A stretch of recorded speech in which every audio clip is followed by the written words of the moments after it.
નમસ્કાર વિદ્યાર્થી મિત્રો, હું દિલીપભાઈ ચાવડા આપ સર્વેનું રસાયણ વિજ્ઞાનની વિડિયો લેક્ચર સિરીઝની અંદર હાર્દિક સ્વાગત કરું છું. આજે આપણે સવર્ગ સંયોજનો ચેપ્ટરની અંદર સ્વાધ્યાયના કેટલાક પ્રશ્નો ઉપર છે એ નજર નાખવા જઈ રહ્યા છીએ. તો ચાલો આજનો ક્લાસ શરૂ કરીએ. અહીંયા સ્વાધ્યાયનો 9.19મો પ્રશ્ન છે એમની ખાસ તો ચર્ચા કરવી છે કે ભાઈ ક્રોમિયમ ધાતુ આયન હોય અને એમની સાથે 6 NH3 લિગેન્ડ જોડાયેલો એવા પ્રકારનું સંકીર્ણ કે જેના ઉપર +3 જેટલો વીજભાર છે અનુચુંબકી છે, જ્યારે NiCl4 અહીંયા ઉપર વીજભાર હશે 2- બરાબર, એ પ્રતિચુંબકીય છે. અને આવું આપણે સમજાવવાનું છે કે શા માટે આ સંકીર્ણ અનુચુંબકીય આ સંકીર્ણ આયન પ્રતિચુંબકીય છે. સ્વાધ્યાયનો પ્રશ્ન નંબર 9.19. તો જવાબ સ્વરૂપે પ્રથમ આપણે લખશું કે ભાઈ આજે CrNH3 +3 પ્રકારનું સંકીર્ણ છે, બરોબર. ક્રોમિયમની ઇલેક્ટ્રોન રચના લખીએ તો ક્રોમિયમની ઇલેક્ટ્રોન રચના કંઈક આ પ્રમાણે થશે. ક્રોમિયમ પરમાણુ ક્રમાંક 24, બરોબર છે. એમની ઇલેક્ટ્રોન રચના લખી હોય તો ક્રોમિયમ તમને ખ્યાલ હોવો જોઈએ અપવાદ છે, બરોબર. એટલે આર્ગોન કો 4s1 3d5 પ્રકારની ઇલેક્ટ્રોન રચના એમની હોય છે. પરંતુ આમાંથી આપણે અહીંયા ધાતુ આયન છે ક્રોમિયમ +3 છે, તો ક્રોમિયમ +3 ની ઇલેક્ટ્રોન રચના લખશું તો એક આ પ્રમાણે થશે. આર્ગોન કો 4s માંથી 1 ઇલેક્ટ્રોન ને 2 ઇલેક્ટ્રોન 3d માંથી, તો 3d માં વધશે હવે 3 ઇલેક્ટ્રોન એટલે 3d3 પ્રકારનું થશે, બરોબર. અહીં 4s છે એ 0 થશે અને 4p પણ 0 ઇલેક્ટ્રોન ધરાવતી કક્ષકો હશે. હવે અહીંયા તમે જુઓ તો આને આપણે કક્ષકના ફોર્મમાં લખીએ તો આર્ગોન કોર 3d કક્ષક, ડી કક્ષકની પેટા કક્ષકો 5 છે, તો 5 એ 5 ને આપણે અહીંયા લખીએ, બરાબર. તો 1 2 3 અને 4 5 3d ની વાત થઈ રહી છે. એમાં 3 ઇલેક્ટ્રોનની ગોઠવણી કરવાની છે, તો ક્રમશઃ 1 2 અને 3 ઇલેક્ટ્રોન આ રીતે થશે, બરાબર. બાકીની બે કક્ષકો છે, એક 4s, આપણે આ રીતે 4s લખી નાખીએ, બરાબર, અને 4p ની 3 કક્ષકો 1 અને 2, આ 4p આ 4s. તો હવે શું થશે તો કે આ ક્રોમિયમ +3 ની ઇલેક્ટ્રોન રચના છે. અહીંયા NH3 છે એ કેવો લિગેન્ડ છે તો કે પ્રબળ લિગેન્ડ. અહીંયા શું થશે તો કે NH3 એ પ્રબળ લિગેન્ડ હોવાથી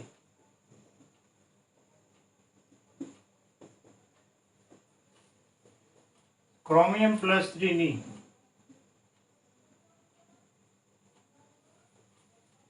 ઇલેક્ટ્રોન રચનામાં યુગ્મીકરણ થશે, બરાબર. યુગ્મીકરણ થશે તો આપણે લખી નાખીએ યુગ્મીકરણ થશે. તો હવે એમની ઇલેક્ટ્રોન રચના કંઈક આ રીતે થઈ જશે, બરાબર છે. આર્ગોન કોર યુગ્મીકરણ થશે એટલે આ જે ડી કક્ષકની આપણે વાત કરી રહ્યા છીએ એમાં કંઈક આ રીતે જોવા મળશે,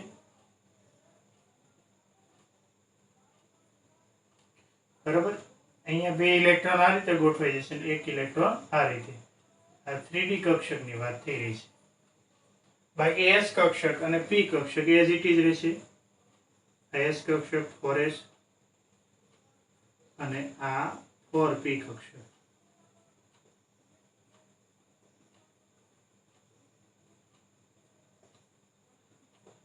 આ 4p અને આ 4s. હવે શું થશે તો કે NH3 જે લિગેન્ડ છે એમની સંખ્યા 6 છે, એટલે 6 ખાલી કક્ષકો જોશે. તો 6 ખાલી કક્ષકો એ આપણે ડિટેલમાં જઈએ તો એમાં બંધન કયા રીતનું થાય એ આપણે જોઈ શકીએ. તો અહીંયા આ 6 ખાલી કક્ષકોની જરૂરિયાત રહેશે. પણ અહીંયા તમે જુઓ ને તો એક ખ્યાલ આવશે, અહીંથી જ આપણે અનુચુંબકીય કે પ્રતિચુંબકીય છે એનો અંદાજ લગાવી શકીએ કે અહીંયા ધાતુ આયનની ઇલેક્ટ્રોન રચના છે, બરોબર. યુગ્મીકરણ થયા પછી પણ ધાતુ આયન ક્રોમિયમ +3 ની ઇલેક્ટ્રોન રચના છે એમાં અહીંયા એક અયુગ્મિત ઇલેક્ટ્રોન જોવા મળે છે. યુગ્મિત ઇલેક્ટ્રોનની હાજરી જોવા મળે છે ને અયુગ્મિત ઇલેક્ટ્રોનની હાજરીને કારણે અહીંયા આપણે લખીએ છીએ ક્રોમિયમ +3 ની ઇલેક્ટ્રોન રચનામાં યુગ્મીકરણ ના અંતે પણ અયુગ્મિત ઇલેક્ટ્રોનની હાજરી તેને અનુચુંબકીય બનાવે છે. કેવો બનાવે છે? તો કે અનુચુંબકીય બનાવે છે. અયુગ્મિત ઇલેક્ટ્રોનને કારણે એ શું બનશે? અનુચુંબકીય બનશે. તો આ થઈ આ સંકીર્ણ આયન શા માટે અનુચુંબકીય છે? ધાતુ આયનની ઇલેક્ટ્રોન રચનામાં અયુગ્મિત ઇલેક્ટ્રોનની હાજરી છે. હવે અહીંયા આપણે એક બીજી વાત શરૂ કરી દઈએ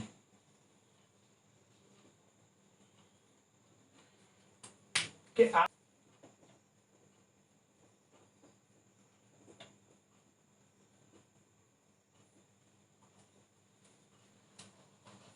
હવે તો આ સંકીર્ણ છે, બરોબર. આ સંકીર્ણ અંદર ધાતુ આયન છે નિકલ. તો નિકલ જેનું પરમાણુ ક્રમાંક 28 હોય છે એમની ઇલેક્ટ્રોન રચના લખીએ તો એ થશે આર્ગોન કોર 4s2 એટલે 20 અને 3d8 એટલે 28. અહીંયા જે સંકીર્ણ અને એની અંદરનો ધાતુ આયન છે એ છે નિકલ +2, બરાબર. અને એની ઇલેક્ટ્રોન રચના આપણે લખ્યું તો આ ઇલેક્ટ્રોન રચનામાંથી 2 ઇલેક્ટ્રોન દૂર કરવા પડે એટલે આપણે લખી શકીએ આર્ગોન કોર, બરાબર. 4s માંથી 2 ઇલેક્ટ્રોન દૂર થઈ જશે એટલે 4s ખાલી થઈ જશે, 3d માં 8 રહેશે અને 4s ખાલી થઈ જશે, બરાબર. એટલે આપણે આને આ રીતે પણ લખી શકીએ આર્ગોન કોર 3d કક્ષક છે એની પેટા કક્ષકો કેટલી? તો કે પેટા કક્ષકો 5. 4s ની પેટા કક્ષક 1, તો 4s ની પેટા કક્ષક 1 આપણે લખીએ, 5 અહીં લખીએ તો 1 2 3 અને 4 5. આ કોની વાત થઈ રહી છે? આ 3d કક્ષકની, આ 4s કક્ષકની. અહીંયા આપણે લખવું હોય તો 4p કક્ષક બાજુમાં લખી શકાય. 4p ની પેટા કક્ષકો હોય છે 3. 4p કક્ષક. તો 3d માં 8 ઇલેક્ટ્રોન છે તો 8 ઇલેક્ટ્રોનની ગોઠવણી આપણે આ રીતે કરશું, 1 2 3 4 અને 5 ઇલેક્ટ્રોન બધામાં આવી ગઈ. ત્યાર પછી 6ઠું 7મું અને 8મું આ રીતે ઓહમના નિયમ પ્રમાણે ઇલેક્ટ્રોનની ગોઠવણી થશે. 4s ખાલી છે, 4p ખાલી છે. અહીં આપણે 4p નો ઉલ્લેખ કરવો હોય તો 4p પણ 0 થશે. હવે અહીંયા Cn છે ને લિગેન્ડ Cn- એ પણ પ્રબળ લિગેન્ડ છે. એ પણ શું છે? પ્રબળ લિગેન્ડ છે. માટે યુગ્મીકરણ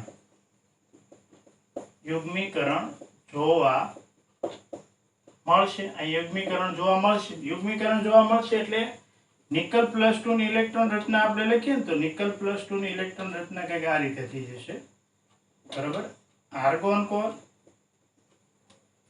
3d કક્ષક છે ને, 3d કક્ષક એમાં યુગ્મીકરણ થશે એટલે જેટલા બબ્બેના જોડકા દ્વારા કક્ષક ભરી શકાય એટલી કક્ષકો અહીં ભરવાનો પ્રયત્ન થશે. 8 ઇલેક્ટ્રોન છે તો 3d ની અંદર ટોટલ 4 કક્ષકો બબ્બેના ઇલેક્ટ્રોનના જોડકાથી ભરી શકાય, બરોબર. અહીંયા s કક્ષક અને p કક્ષક છે એ બાજુમાં આપણે ઉલ્લેખ માટે અહીંયા રાખી મૂકી છે કે ભાઈ આ 4p કક્ષક છે, આ 4s કક્ષક છે અને આ 3d. હવે જો અહીંથી જ ખ્યાલ આવે કે ધાતુ આયનની ઇલેક્ટ્રોન રચનાની અંદર એક પણ ઇલેક્ટ્રોન કેવો નથી? અયુગ્મિત નથી, બરાબર છે. અહીંયા બધા જ ઇલેક્ટ્રોન કેવા છે? યુગ્મિત. અહીં નિકલ +2 ની ઇલેક્ટ્રોન રચનામાં બધા જ ઇલેક્ટ્રોન યુગ્મિત હોવાથી તે અનુચુંબકીય ગુણ ધરાવે છે. અનુચુંબકીય ગુણ ધરાવે છે. શા માટે? તો કે નિકલની ઇલેક્ટ્રોન નિકલ +2 ની ઇલેક્ટ્રોન રચના બધા જ ઇલેક્ટ્રોન યુગ્મિત માટે અનુચુંબકીય ગુણધર્મ. અહીંયા ક્રોમિયમ +3 ની ઇલેક્ટ્રોન રચનામાં એક અયુગ્મિત ઇલેક્ટ્રોન માટે આ કેવું થશે? અનુચુંબકીય થશે. અહીંયા આપણે ભૂલ છે, પ્રતિચુંબકીય એવું લખવાનું રહેશે. શું લખવાનું રહેશે? તો કે પ્રતિચુંબકીય. બધા જ ઇલેક્ટ્રોન યુગ્મિત એટલે એ પ્રતિચુંબકીય. અહીં એક ઇલેક્ટ્રોન અયુગ્મિત હોવાથી આ જે સંકીર્ણ આયન છે એ અનુચુંબકીય. અહીં બધા જ યુગ્મિત એટલે આ પ્રતિચુંબકીય થશે.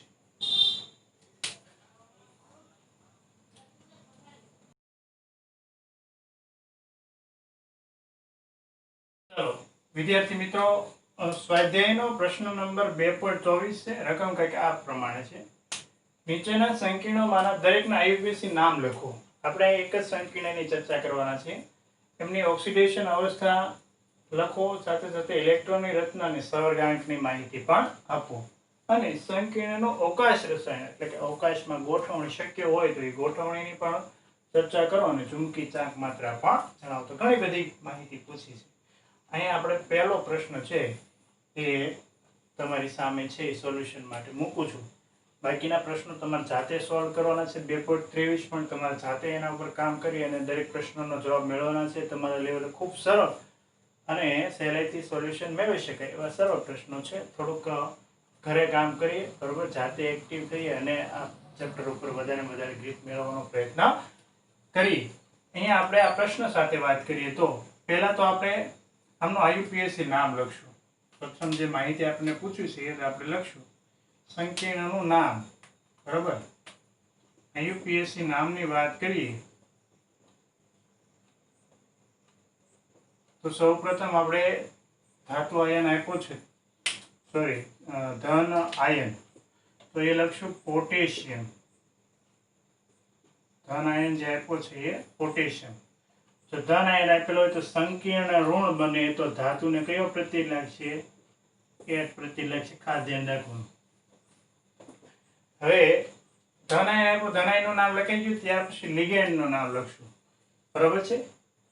એમાં ઓક્સો, આ C2O4, બરોબર, ઓક્ઝેલેટ, આ O આવે અને H2O માં એક્વામાં A આવે. તો પેલા A વાળું નામ લખશું આપણે, ડાયએક્વા. બરોબર, પાણીને એક્વા કહેશું. C2O4 બે વખત છે, બરોબર છે. એને લખશું આપણે ડાયઓક્ઝેલેટો,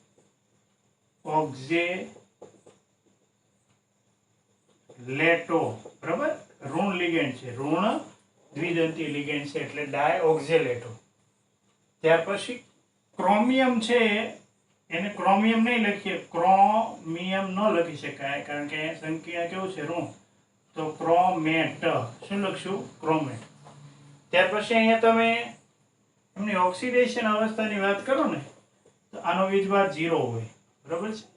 પાણીનો વીજભાર પણ 0 હોય. અહીંયા C2O4 ઉપર -2 જેટલો વીજભાર હોય એને ગુણ્યા 2 એટલે -4 અને પોટેશિયમનો +1 એટલે -3 બરાબરની સામેની બાજુ જાય ને એટલે ક્રોમિયમ ઉપર વીજભાર આવશે +3. ત્યાર પછી આ જે પ્રતિઆયન છે, અહીંયા પ્રતિઆયન તો ન કહી શકે પાણીનો, એને આપણે કહીશું હાઇડ્રેટ. બરાબર છે. તો આવું નામ છે પોટેશિયમ ડાયએક્વા ડાયઓક્ઝેલેટો ક્રોમેટ 3 હાઇડ્રેટ, બરોબર છે. એમનું આઈપીસી નામ થયું. ત્યાર પછી ઓક્સિડેશન અવસ્થા અને ઇલેક્ટ્રોનની રચના બે લખવાની છે. બે એક સાથે લખીએ. ક્રોમિયમ છે એમની ઉપર ઓક્સિડેશન અવસ્થા +3 છે.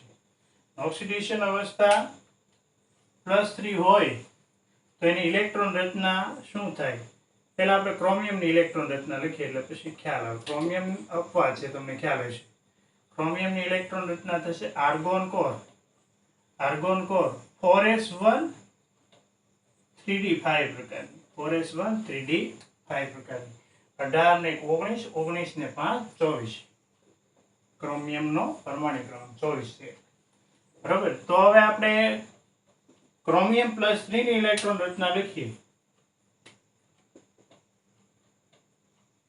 ક્રોમિયમ +3 ની તો એ થશે આર્ગોન કોર. બરાબર. 3 ઇલેક્ટ્રોન દૂર કરવાના છે, એક અહીંથી ને બે અહીંથી. તો 3d3 પ્રકારની એની ઇલેક્ટ્રોન રચના થશે. 4s માં 0 ઇલેક્ટ્રોન હશે અને 4p ની અંદર પણ 0 ઇલેક્ટ્રોન હશે. ત્યાર પછીનો પ્રશ્ન છે સવર્ગાંક સૂચવો. તો સવર્ગાંક માટે આપણે લખી શકીએ સવર્ગાંક. તો સમજો આમ તમને સવર્ગાંક 2H2O અને C2O4 એ 2 એટલે 4 લાગશે, પણ ખરેખર વાસ્તવમાં સવર્ગાંક કેટલા છે? 6 છે. કેમ ખબર પડે? તો કે 2H2O એક દંતી લિગેન્ડ છે ને, એટલે 2 × 1 કરીએ એટલે 2 થાય. પરંતુ 2 C2O4 અને C2O4 છે ને દ્વિદંતી લિગેન્ડ છે, તો જેટલા દંતી લિગેન્ડ હોય ને એ ગુણવા પડે. બરાબર. 2 × C2O4 દ્વિદંતી લિગેન્ડ છે એટલે 2 વડે ગુણવા પડે. 2 × H2O એક દંતી લિગેન્ડ છે એટલે 1 વડે ગુણવા પડે. હવે આની વાત કરીએ ને તો આપણે એની બરાબર લખી શકીએ 2 × 1 એટલે 2, 2 × 2 એટલે 4.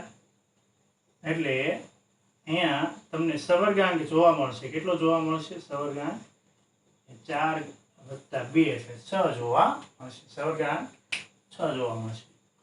ત્યાર પછી સંકીર્ણનું અવકાશ રસાયણ. અવકાશ રસાયણ એટલે અવકાશમાં ગોઠવણી. અહીંયા જે સંકીર્ણ છે ને એ કેવા પ્રકારનું છે? આ જે સંકીર્ણ છે એ આપણે જોઈએ ને તો MX2 L2 પ્રકારનું છે. L2 પ્રકારનું હોય તો આમાં 2 સમઘટકતા જોવા મળે, એક સીસ અને એક ટ્રાન્સ. બરાબર. તો એ સીસ ટ્રાન્સ સમઘટકતા આપણે દોરીએ. કઈ રીતે દોરી શકાય? તો કે મારે સીસ બંધારણ દોરવું હોય તો હું કંઈક આ રીતે લખીશ. બરાબર છે? આ રીતે. હાલો. હવે અહીંયા ધાતુ આયન છે ક્રોમિયમ, તો હું લખીશ અહીં વચ્ચે ક્રોમિયમ. ક્રોમિયમ સાથે આ રીતે અષ્ટફલકીય આકારે કેટલા લિગેન્ડ જોડાયેલા છે? તો કે આમ ટોટલ 4 લિગેન્ડ, પણ એ સવર્ગ બંધ કેટલા બનાવશે? તો કે 6. તો આપણે અહીં લખીએ. બરાબર છે? એક અહીંયા લખીએ C2O4. બરાબર છે? અને એક લખીએ અહીંયા C2O4. આ C2O4 સાથે અહીંયા દ્વિદંતી લિગેન્ડ સાથે બનતો બંધની વાત. H2O ને અહીંયા લખીએ આપણે. બરાબર છે? H2O ઉપર વીજભાર કેટલો હશે? તો કે વીજભાર હશે માઇનસ જેટલો. બરાબર છે? K પ્લસ તો સંકીર્ણ ઉપર -1 જેટલો વીજભાર આવશે. આ રચના કઈ થી? તો કે આ રચના સીસ પ્રકારની થશે. તો ટ્રાન્સ બંધારણ આપણે આનું દોરવું હોય તો ટ્રાન્સ બંધારણ કંઈક આ રીતે દોરી શકાય.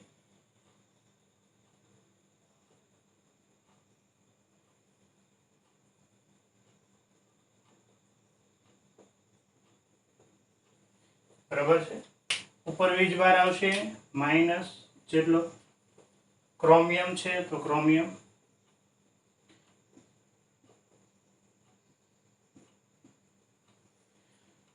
ટ્રાન્સ બંધારણમાં શું થશે? તો કે C2O4 સામે C2O4 સામે શું આવશે? તો કે C2O4.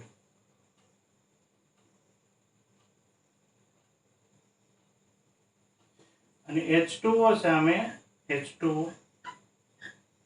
આ જે બંધારણ જોવા મળશે એ કેવા પ્રકારનું બંધારણ જોવા મળશે તો કે ટ્રાન્સ પ્રકાર. હવે આપણે આ ભૌમિતિક સમઘટકતાના બે ઉદાહરણો જોઈએ. હવે પછી જે જોવું છે એ છે આમાં પ્રકાશી સમઘટકતા જોવા મળે છે કે નહીં. આ વાત થઈ, આ જે વાત થઈ એ થઈ ભૌમિતિક સમઘટકતા. હવે પ્રકાશી સમઘટકતાને લઈને વાત કરવી હોય તો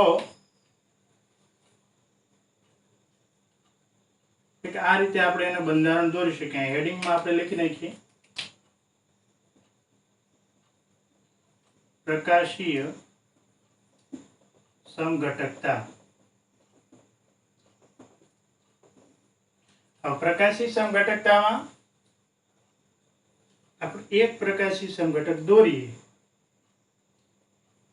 અને ત્યાર પછી એમનું પ્રતિબિંબ અરીસામાં કઈ રીતનું મળે એ બીજું સમઘટક ઓટોમેટિક દોરાઈ જશે. ક્રોમિયમ છે તો આપણે લખશું ક્રોમિયમ, બરાબર. હવે અહીંયા H2O બાજુમાં, H2O બાજુમાં, C2O4 આ રીતે, C2O4 અહીંયા પણ, બરાબર છે. એક જ મિનિટ, આપણે અહીંયા નહીં થાય, અહીંયા લખીએ C2O4. એક C2O4 બંધારણ આપણે આ રીતે દર્શાવી શકીએ, એક બંધારણ છે અહીંયા આ રીતે દર્શાવી શકીએ, બરાબર છે. અને ઉપર વીજભાર કેટલો તો કે માઇનસ જેટલો તો માઇનસ જેટલો વીજભાર. હવે અહીંયા આપણે રાખી દઈએ અરીસો.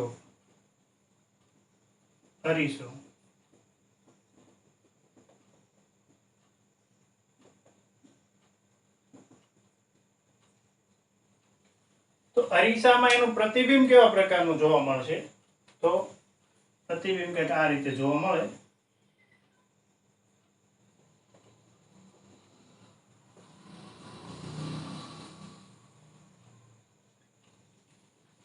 બરાબર છે. ઉપર વીજભાર માઇનસ જેટલો તો માઇનસ જેટલો વીજભાર. ક્રોમિયમ વચ્ચે છે તો ક્રોમિયમ આપણે લખશું, બરાબર છે. હવે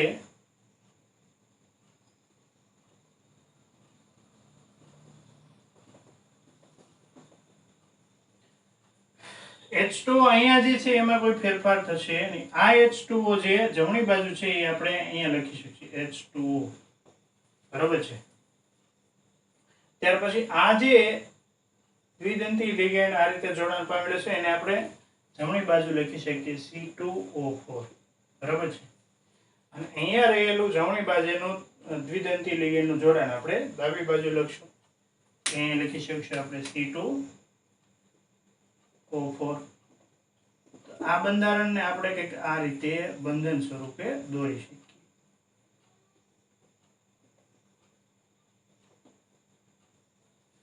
બરાબર છે. તો આ જે બંધારણ છે એ દક્ષિણ ભ્રમણીય હશે. આ બંધારણ છે એ વામ ભ્રમણીય થશે,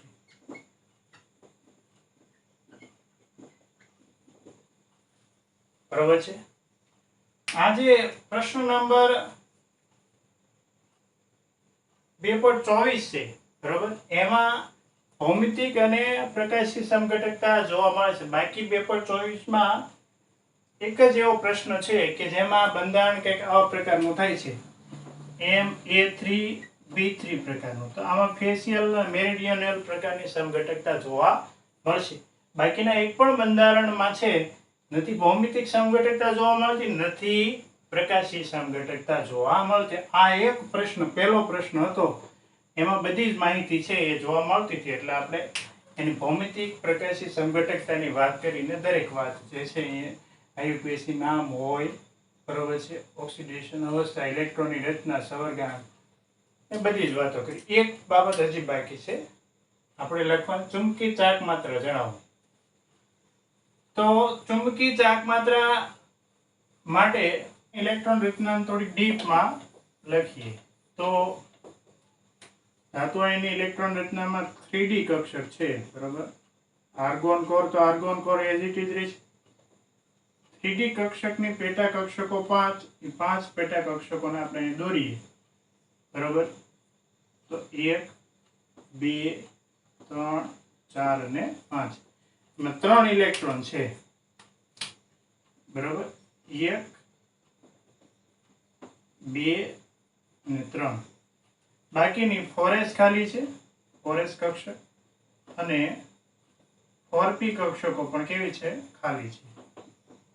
4s અને 4p કક્ષક, આ 3D કક્ષકની વાત. હવે અહીંયા C2O4 એ પ્રબળ લિગેન્ડ છે. સક્રિય લિગેન્ડ એટલે પ્રબળ લિગેન્ડ છે. એટલે શું થશે તો કે ધાતુ આયનની જે ઇલેક્ટ્રોન રચના છે, ધાતુ આયનની ઇલેક્ટ્રોન રચના એમાં યુગ્મીકરણ થશે. અને યુગ્મીકરણ થશે એટલે શું થશે તો કે આ જે 3 ઇલેક્ટ્રોન છે એમાંનું એક ઇલેક્ટ્રોન યુગ્મનું જોડકું થઈ જશે, એક અયુગ્મિત ઇલેક્ટ્રોન રહેશે. કેટલા અયુગ્મિત ઇલેક્ટ્રોન રહેશે? એક અયુગ્મિત ઇલેક્ટ્રોન.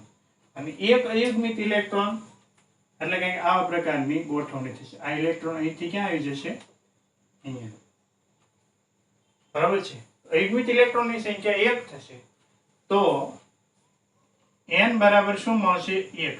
n બરાબર 1 મળે તો મ્યુ બરાબર આપણે સૂત્ર જાણીએ છીએ, n કૌંસમાં n+2, બરાબર છે. n બરાબર 1 વત્તા 2 વર્ગમૂળ 2 સોરી વર્ગમૂળ 1 વત્તા 2 એટલે 3, વર્ગમૂળમાં 3 એટલે લગભગ 1.73 બોહર મેગ્નેટોન જેટલી એમની ચુંબકી ચાક માત્રા છે એ હશે.